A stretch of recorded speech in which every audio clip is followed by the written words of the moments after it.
السلام علیکم۔ کیا آپ جانتے ہیں کہ دنیا کی اصل طاقت بینکوں میں نہیں بلکہ فوجی اڈوں میں چھپی ہوتی ہے۔ یہ وہ طاقت ہے جو خاموشی سے سرحدوں کی تقدیر بدل دیتی ہے، حکومتیں گرا دیتی ہے اور تاریخ کا رخ موڑ دیتی ہے۔ دنیا ہمیں یہ بتاتی ہے کہ طاقت صرف چند مغربی ممالک کے پاس ہے، لیکن حقیقت اس سے کہیں زیادہ پیچیدہ ہے، کیونکہ آج کئی مسلم ممالک کی فوج ایسی صلاحیت رکھتی ہے جو دنیا کے بڑے ملکوں کو سوچنے پر مجبور کر دیتی ہے۔ حال یہ ہے کہ دنیا کی سب سے طاقتور افواج کون سی ہیں، مسلم اور غیر مسلم افواج میں اصل فرق کیا ہے، اور اگر کبھی عالمی جنگ چھڑ جائے تو کون سی افواج فیصلہ کن کردار ادا کرے گی۔ آج کے اس ویڈیو میں ہم جانیں گے کہ دنیا کی 10 سب سے طاقتور افواج کون سی ہیں، مسلم ورسز نان مسلم طاقت کے بے لوگ تجزیہ کریں گے۔ ویڈیو کو آخر تک ضرور دیکھیے گا، کیونکہ آخر میں آپ کو وہ حقیقت معلوم ہوگی جو میڈیا کبھی نہیں بتائے گا۔ نمبر 10 پہ آتا ہے اٹلی۔ اٹلی کی افواج اکثر خبروں میں نہیں آتی، لیکن حقیقت یہ ہے کہ یہ یورپ کی ایک مضبوط فوج ہے۔ اٹلی نیٹو کا ایک رکن ہے اور اس کے پاس جدید بحری اور فضائی طاقت موجود ہے۔ اس کی نیوی بحر روم میں اسٹریٹجک کنٹرول رکھتی ہے اور اس کی ایئر فورس یورپ کی جدید ترین فورسز میں شامل ہوتی ہے، لیکن اٹلی کی فوج زیادہ تر دفاعی کردار تک محدود ہے اور عالمی جنگ میں اکیلی بڑی طاقت نہیں بن سکتی۔ نمبر 9 پر آتا ہے ایران۔ ایران ایک ایسا مسلم ملک ہے جس نے پابندیوں میں اپنی فوج کو طاقتور بنایا۔ ایران کی اصل طاقت اس کی اسمیٹرک وارفیئر ہے۔ اس کے پاس بیلسٹک میزائل، ڈرون ٹیکنالوجی اور سائبر وارفیئر میں خاص مہارت موجود ہے۔ ایران براہ راست جنگ کم لڑتا ہے، لیکن پروکسی فورسز کے ذریعے پوری مشرق وسطیٰ پر اثر رکھتا ہے۔ یہی وجہ ہے کہ امریکہ بھی ایران کے ساتھ کھلی جنگ سے گریز کرتا ہے۔ نمبر 8 پر آتا ہے جاپان۔ جاپان ایک پرامن ملک سمجھا جاتا ہے، لیکن اس کی فوج انتہائی جدید ہے۔ Japan self defence forces, technology, navy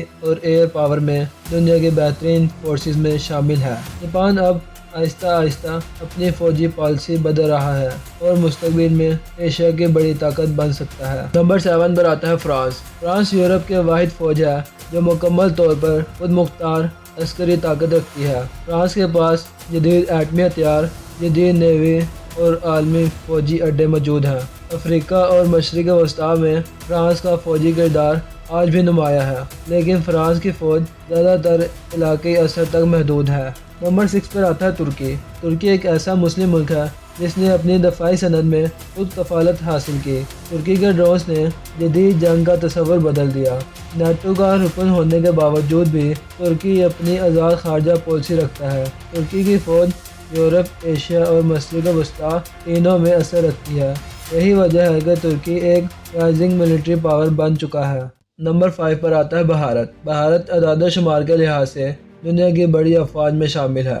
اس کے پاس بڑی فوج، ایٹمی ہتھیار اور جدید اسلحہ موجود ہے، لیکن بھارت کی فوج زیادہ تر روایتی جنگ پر انحصار کرتی ہے اور اسے حقیقی جنگی تجربہ کم ہے۔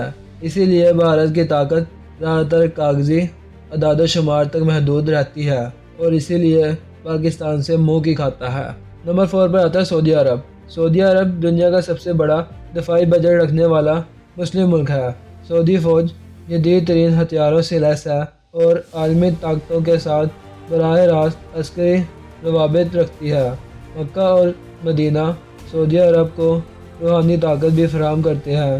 اگرچہ سعودی عرب بھی جنگی تجربے میں کچھ کمزور ہے، لیکن اس کی معاشی طاقت اسے تیزی سے مضبوط بنا رہی ہے۔ نمبر 3 پر آتا ہے پاکستان۔ پاکستان دنیا کے واحد ایٹمی مسلم طاقت ہے۔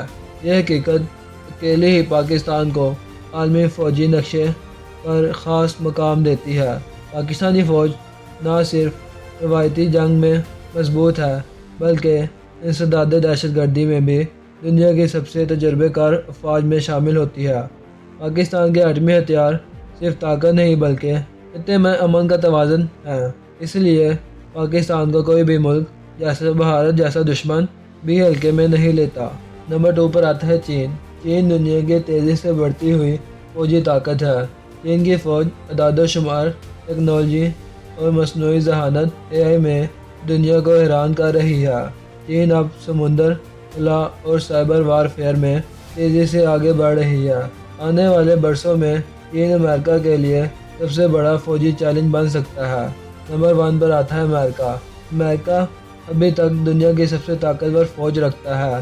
اس کے فوجی اڈے دنیا کے ہر کونے میں موجود ہیں۔ ایٹمی ہتھیار، ایئر پاور، نیوی اور ٹیکنالوجی سب میں امریکہ سبقت رکھتا ہے، لیکن امریکہ کی اصل کمزوری اس کی طویل جنگیں ہیں جو اس کی معاشرت اور عوام کو تھکا دیتی ہیں۔ اگر غور سے دیکھا جائے تو معلوم ہوتا ہے کہ مسلم افواج جذبہ، جغرافیہ اور نظریے میں مضبوط ہیں، جبکہ غیر مسلم افواج ٹیکنالوجی اور وسائل میں آگے ہیں۔ اصل فرق طاقت میں نہیں بلکہ اتحاد میں ہے۔ مسلم دنیا کمزور نہیں ہے، لیکن مسلم دنیا بکھری ہوئی ہے۔ جس دن مسلم افواج ایک مشترک حکمت عملی پر متحد ہو گئی، وہ دن دنیا کے فوجی توازن کو ہمیشہ کے لیے بدل دے گا۔ اب سوال یہ نہیں کہ دنیا کی طاقتور فوج کون سی ہے، اصل سوال یہ ہے کیا مسلم دنیا اپنی طاقت کو پہچاننے کے لیے تیار ہے۔ اگر آپ کو ایسی معلوماتی ویڈیو پسند ہے تو ویڈیو کو لائک کریں، چینل کو سبسکرائب کریں اور کمنٹ میں اپنی رائے کا اظہار ضرور دیں۔